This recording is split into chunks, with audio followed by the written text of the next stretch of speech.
All right, so here we are. We're going to talk about the Agile Manifesto. The Agile Manifesto has a history. There were 17 people who said enough is enough.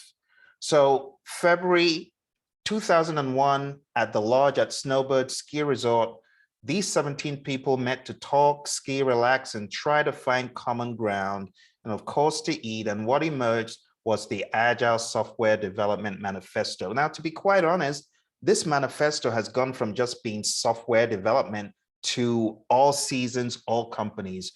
Representatives from extreme programming, Scrum, DSDM, adaptive software development, Crystal, feature-driven development, pragmatic programming, and others sympathetic to the need for an alternative to documentation-driven heavyweight software development processes convene. These folks had it.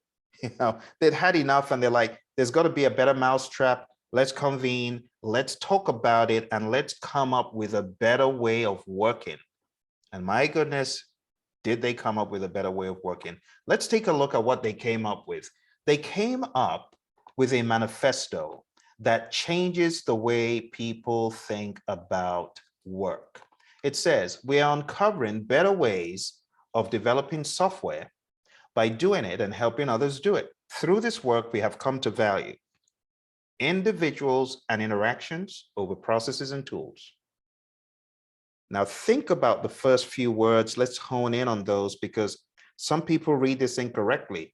Some people read it as, through this work, we have come to value individuals and interactions instead of processes and tools. That's not what it said. It didn't say instead of. It said individuals and interactions over processes and tools. Value people more than processes and tools. Working software, value getting a working product over comprehensive documentation. We're not saying documentation is bad. We're just saying you got to place greater value on a working product. And I give people a case in point.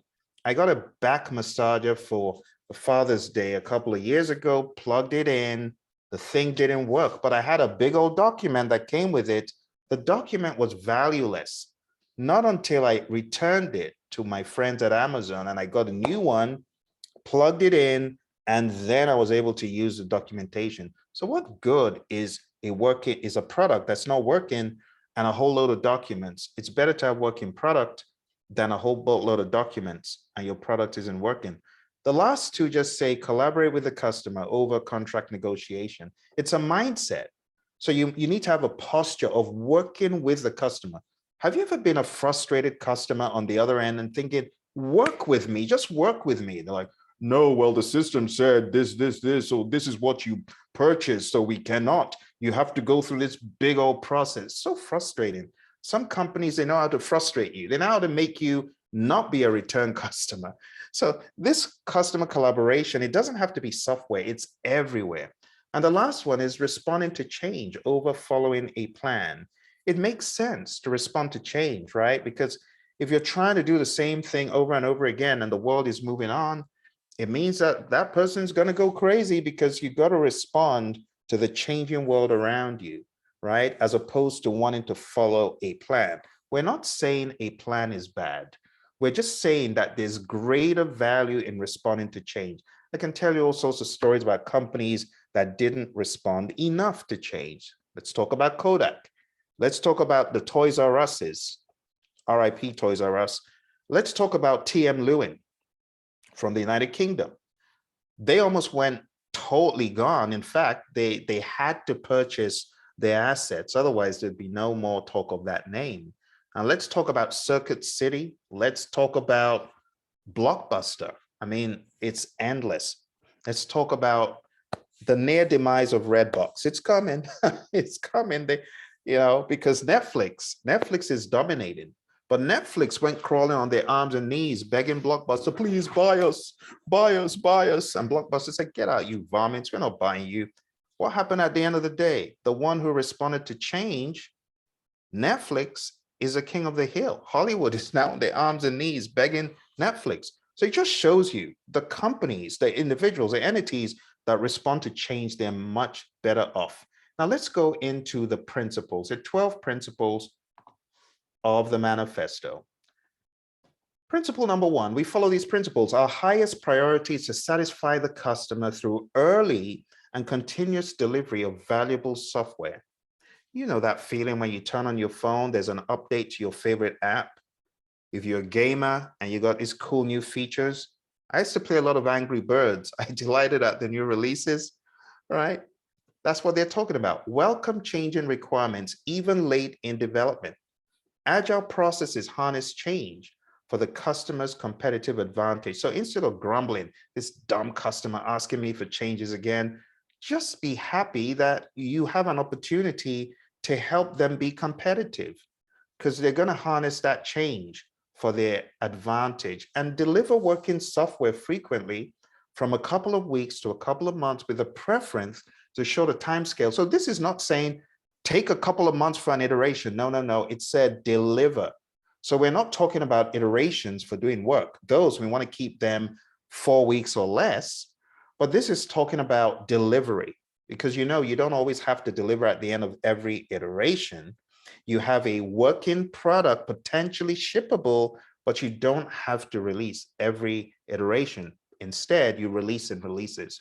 So they're saying have a shorter time scale, couple of weeks to a couple of months for delivery. And the reason is technology is always changing around you. Next one says business people and developers must work together daily throughout the project. And that just means work with the business, work with the product owner in understanding what needs to be done. Build projects around motivated individuals, give them the environment and support they need, trust them to get the job done. I'll actually say don't stifle the poor team, because some companies, they stifle creativity with micromanaging. We don't want to do that.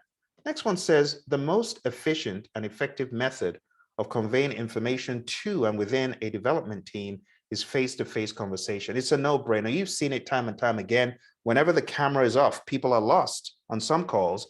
When the camera comes on, then everyone's back to normal. Or maybe you've tried communicating without turning on the camera and you're not really sure. You're like, was that an insult? You really don't know until you see the person looking meek and mild. They didn't mean any harm. So Professor Emeritus Albert Mehrabian has proven this in his UCLA experiments. When you communicate, 55% is the body language, 38% is the tone of voice, and only 7% is the word. So it's been proven. Working software is the primary measure of progress. If you don't have a working product, you ain't got none. People say, oh, well, it's 50% done. That's nothing. You still can't use it. So in the world of Agile, we don't go off on, oh, well, we're 75% done. No, no one cares. You're either done or you're not. The next one says, Agile processes promote sustainable development. The sponsors, developers, and users should be able to maintain a constant pace indefinitely. And what that means is don't promise 60 hours. It's not a constant sustainable pace. We don't want people to burn out, don't want to kill people. Let people work at a humane pace of maybe 25 hours of actual coding work, not promising to get 40 and then the poor people have to do 60 because they've got other responsibilities at work. Continuous attention to technical excellence and good design enhances agility. And always saying is spend time crafting a good design. It'll save you a whole lot of fan cleaning. Simplicity, the art of maximizing the amount of work not done, is essential. You got to keep it simple. You got to make sure that if the work can be done in a smaller piece and give the same value, just do it in the smaller piece. You have to go build a big old Taj Mahal when you only need a tiny little room in a building. The best architectures, requirements, and designs emerge from self-organizing teams. It's been proven when you allow teams to self-organize, they come out with a much more robust, much better solution because they own it. They take ownership. They take that accountability on. The last one says at regular intervals, the team reflects on how to become more effective, then tunes and adjusts its behavior accordingly. And that's what we mean by the retrospective. So this, my friends, is part one of a mindset that I'm trying to build for you guys who are going to be taking the exam. Guys and girls, this is the mindset. I need you to think agile. So I'm going to give you the summary one more time. People, people, people, satisfy the customer, give them value, welcome change, deliver working software frequently so that you can better respond to change that happens, work with your business people, build projects around a motivated team, communicate face-to-face, turn on the camera if you're not in the same building.